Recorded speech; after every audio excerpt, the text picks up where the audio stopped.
Direction à présent Bischheim où se déroulait ce week-end le championnat de France de sport de traîneau. Les mushers et leurs chiens se sont affrontés sur un parcours de 5 km 400 tout autour du plan d'eau de la Ballastière dans différentes disciplines.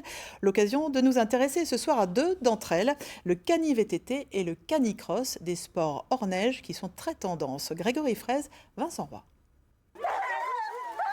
L'envie d'y aller et de tout donner. Effort partagé entre chiens et mushers. Plus de 40 km à l'heure pour les plus rapides sur un terrain glissant. Le VTTiste doit adapter sa vitesse et choisir ses trajectoires. C'est l'accord parfait au sein de l'équipage qui fera la différence. On est en symbiose avec le chien. Faut pas trop lui tirer dessus, faut le respecter. L'effort est aussi important pour lui que pour moi. C'est pas quelque chose qu'il faut forcer au chien. S'il veut pas, il veut pas. On le laisse courir, mais on n'a pas besoin de gueuler sur le chien s'il avance pas. Soit tu abandonnes ou soit tu continues, mais il faut rester au rythme du chien. Il faut pas aller plus vite que le chien. Le vélo a remplacé les travois amérindiens et les poulkas nordiques, ces petits traîneaux que des chiens tiraient déjà il y a des siècles. D'abord mode d'entraînement sur terre, le cani-VTT est aujourd'hui un sport de compétition à part entière.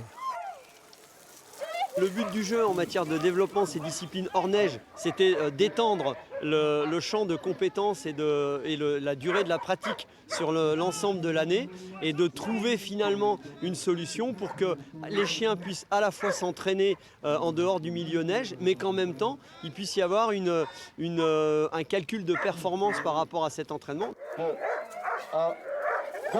Et sur terre, les Français s'en sortent bien. Habitué des podiums internationaux et des performances hors normes. Le champion de France de canicross, Anthony Lemoigne, a battu en septembre le record du monde de vitesse au kilomètre en 2 minutes 05. Ensemble, on est les plus rapides du monde. C'est lui qui fait 70% du boulot. Et après, c'est juste exploiter ce qu'ils ont à nous offrir. Alors sur des terrains comme ça, ça demande une certaine adaptation.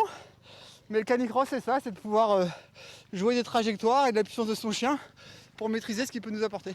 Apparu en France il y a déjà quelques décennies, ces disciplines sont encore en train de se structurer et de se démocratiser, ouvertes à tout type de chiens et de compétiteurs.